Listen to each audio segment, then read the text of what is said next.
movement and everything, if you ever felt like you were in a position where you were sexually harassed, and if you were, what did you do about it? Okay. It's getting a little emotional. Okay. Yeah. Oh God. May I? Yes, that's what it's here for. That's a wonderful question. So yes, me too. So what I did about it was speaking up. I kind of harbored those feelings that I had gone through. You're okay. So, Yeah. Okay, I need one. okay. So I don't know if I want to disclose probably all the details, but okay. it took a lot for me to open up about it because just being in a position, being a woman, and the fear of retaliation, the fear of someone not believing me, Yeah. you know, and worrying about how others would perceive me once I disclosed that type of information. Right. And what I did about it was I actually spoke to someone in the work environment and just kind of spoke up about it. It took a while though. It took me months to kind of open up. And I think that was just really tough for me. Wow. To kind of bridge that. Yeah. Yeah. Sorry. I mean, I it's talked to fine. him about it. No, and It's look very- at it's how- very look at challenging, how- yeah. look at- I mean, do you like I mean, obviously your Right. wife, you Right. clearly are agonized Right. over the things she went through. It's very challenging because, you know, excuse me, as your partner, you want to try to do as much as you can. But it's limited to what you can do, right? You want to do the right things. You don't want to let anger step forward. You kind of have to be you have to go through the motion, be politically correct about a few items. I kind of just want to be there for her as much as I can and give her as much advice as much as I can do for her at her own work environment. But there's nothing that I can do. But as a partner, you want to do so much. But I think, I don't know if you guys saw my speech or not. One of the things I was talking about was how men specifically have this urge to fix things. Right. And sometimes men don't feel validated to know that it's enough to just listen. Right. It's enough to just be there. I mean, you must feel so great that he's there for you, even if you can't fix it. The first thing you're doing is you're believing her. Right. That's Of course. the first thing. Right. But it isn't, of course. Right. Like, there's a lot of men out there, like you said, my fear, I'm going to say this. I mean, I was not sexually harassed in the workplace, but I was abused as a child. It took me 10 years to even talk about it. Wow. You know, like, and even then I couldn't talk about it. I had to write it down because I couldn't say it out loud. For you to say that, because that is exactly what I did. I felt like I was just replaying everything. It was almost like a broken record after a while, because it's like I was trying to find the right words, but it's really black and white. There's really nothing you can just sugarcoat it. Yeah. I guess. Yeah. So And it's unbelievably pervasive.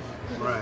Which I guess is good of why this is going on, that people are talking about it. Right. And by the way, I didn't even say I'm sorry that you went through that. I want to back up to that. Appreciate it. Yeah. I really am, and thank you for being so brave to share, because I think part of women sharing is making other women who aren't strong enough to share at least understand that they're not alone and there's nothing wrong with them. Right.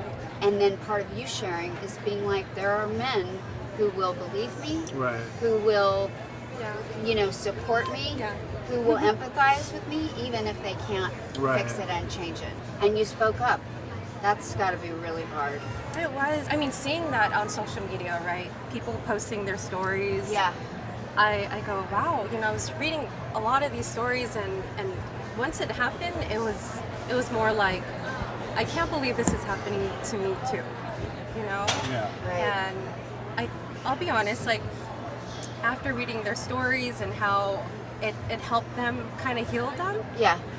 I think that was the little extra push that I got too, Right. because I felt like it was something that I needed to disclose, and I couldn't keep harboring it inside because I felt a little defeated.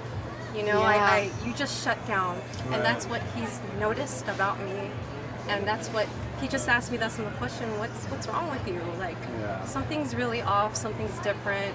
Sometimes women don't even realize what's happening, and to know that like you're sort of subconsciously being closed, being defeated, being Right. you know, it's like walking around with a big giant sack of On your you know, shoulders, yeah. of cement on your shoulders, and then when you talk about it, or even better, confront the person or the structure where it's all taking place, you know, you do get lighter. You get lighter, right? Right. And you can move through it. Yeah, that's why I told her, you know, once, you know, she said whatever she had to do, I supported her. I was like, if you want to go, mention it, you know. If you don't want to, I support you as well. And she, you know, she had the courage to speak up. And after everything went through, I was like, I'm so proud of you, you know. It's very challenging to even talk about these things, even though I wanted to do something, but I really couldn't, you know, so...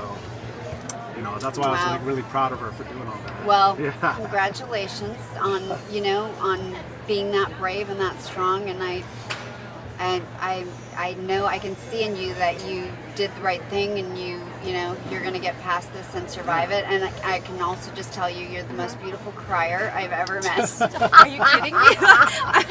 You're like, look at you. The tears are rolling down your face, and you still look like you're on the cover of a magazine. There you go. Oh, You are so my gosh. sweet. Yeah. Yeah, right? Yeah. I'm like, there's no waterproof mascara here No, right now. no, you look like Aw, you're the Teri, most thank beautiful you. crier I've ever seen. Appreciate it, Oh, yeah. Thank you for sharing that. I think we have to sort of stay with that we're united, and Right. that, you know, through telling our stories, we're going to stop it Right. Right. for our daughters, Right. Right. for Madison. For Madison.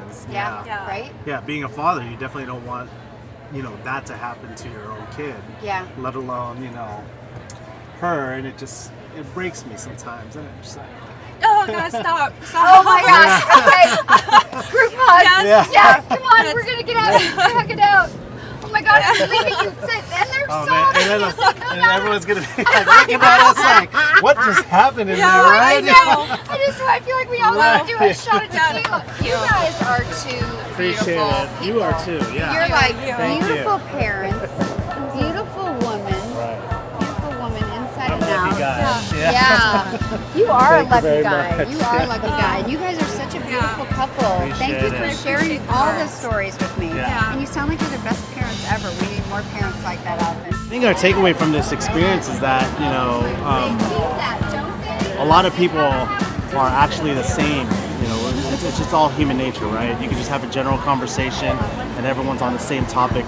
You know, even if someone's on a celebrity or someone's just, you know, walking on the street, everyone has the same focus, same thinking, same mindset. Everyone's human, right? Yeah. So that's just how she is. You know, she's a great person. You know, I'm really proud of, you know, really proud of everything.